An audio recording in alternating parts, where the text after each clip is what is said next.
Assalamualaikum warahmatullahi wabarakatuh. Perkenalkan, saya Siti Masyara dari Prodi Akuntansi Sektor Publik kelas 2B dengan NIM 42055100083. Saya di sini akan menjawab soal UTS mata kuliah Pengelolaan Keuangan Negara dan Daerah.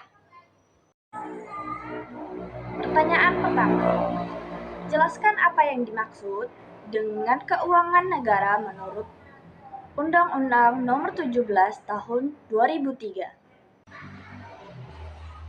Keuangan negara menurut Undang-Undang Nomor 17 Tahun 2003 didefinisikan sebagai semua hak dan kewajiban negara yang dapat dinilai dengan uang, serta segala sesuatu, baik berupa uang maupun barang, yang dapat dijadikan milik negara berhubung dengan pelaksana hak dan kewajiban tersebut. Cangkupan keuangan negara yaitu hak negara memungut pajak, mengeluarkan uang, serta melakukan pinjaman. Kedua, kewajiban negara menyelenggarakan tugas pemerintahan dan layanan publik. Kemudian, kekayaan negara, aset yang dikelola sendiri maupun oleh pihak lain.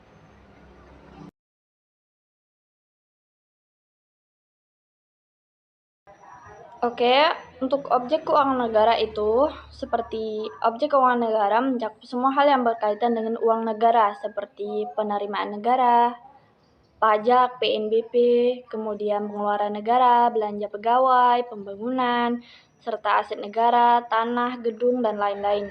Sedangkan subjek keuangan negara, subjek adalah pihak-pihak yang mengelola keuangan negara seperti Presiden, Menteri Keuangan, Menteri atau pimpinan lembaga, kemudian kepala daerah atau untuk bagian daerah. Kemudian proses terbentuknya keuangan negara dimulai dari perencanaan anggaran APBN atau APBD, pembahasan dan pengesahan oleh DPRD, kemudian pelaksanaan anggaran, kemudian pengawasan dan pertanggungjawaban. Tujuan keuangan negara pertama untuk meningkatkan kesejahteraan masyarakat, untuk kedua mendukung pembangunan nasional, untuk ketiga menciptakan stabilitas ekonomi, kemudian keempat mengelola sumber daya secara efisiensi. Nomor ketiga, kita punya soal sebutkan ruang lingkup keuangan negara menurut Undang-Undang Nomor 17 pada tahun 2003. Ruang lingkup keuangan negara itu meliputi 1. Hak negara untuk memungut pajak dan penerimaan lainnya. Kedua, kewajiban negara untuk membayar pengeluaran. Ketiga, penerimaan dan pengeluaran negara atau daerah. Keempat, kekayaan negara atau daerah. Kelima, pengelolaan oleh pemerintah pusat dan daerah. Untuk pertanyaan nomor 4, jelaskan dan berikan contoh penerimaan pengeluaran dan pembiayaan negara. Untuk jawaban nomor 4 ya, pada penerimaan itu seperti uang masuk kas ke negara.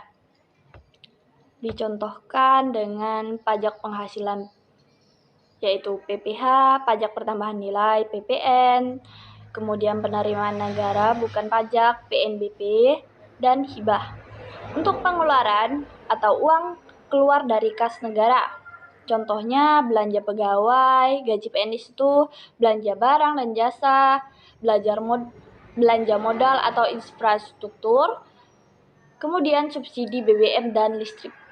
Untuk pembiayaan, transaksi menutup defisit atau surplus, contohnya penerbitan SAN atau obligasi, pinjaman luar negeri, privasi BUMN, dan dana investasi daerah.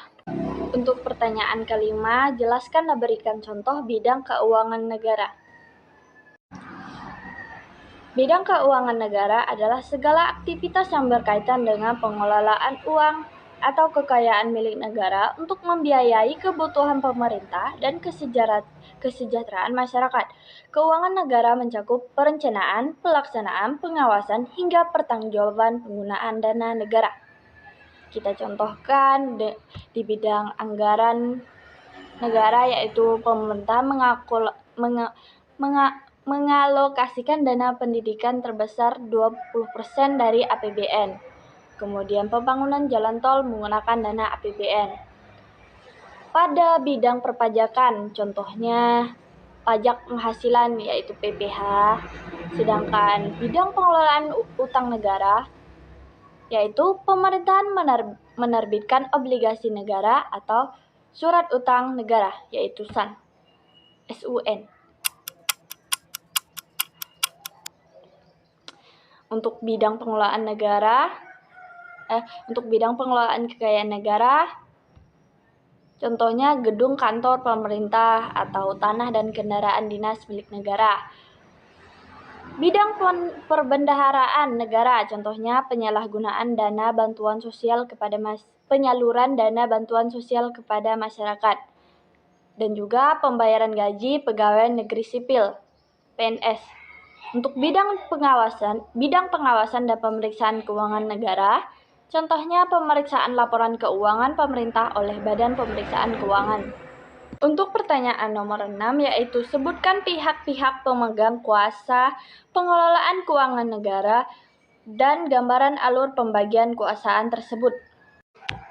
Pihak-pihak pemegang kuasa pengelolaan keuangan negara yaitu Presiden selaku pemegang kekuasaan pengelolaan keuangan negara sebagai bagian dari kekuasaan pemerintah. Kedua, Menteri Keuangan sebagai pembantu Presiden dalam bidang keuangan negara dan bertindak sebagai pertama pengelola fiskal, kedua bendahara umum negara. Kemudian Menteri atau pimpinan lembaga yang bertindak sebagai pengguna anggaran atau PA atau penggunaan barang pada kementerian lembaga masing-masing. Kemudian gubernur atau bupati serta wali kota memegang kekuasaan pengelolaan keuangan daerah dan mewakili pemerintah daerah dalam kepemilikan kekayaan daerah. Untuk selanjutnya, Kepala Satuan Kerja Perangkat Daerah atau SKPD bertindak sebagai pengguna anggaran, penggunaan barang di lingkungan pemerintah daerah, bendahara negara, bendahara pengeluaran dan penerimaan. Berikut saya berikan gambaran terang alur pembagian pengelolaan keuangan negara.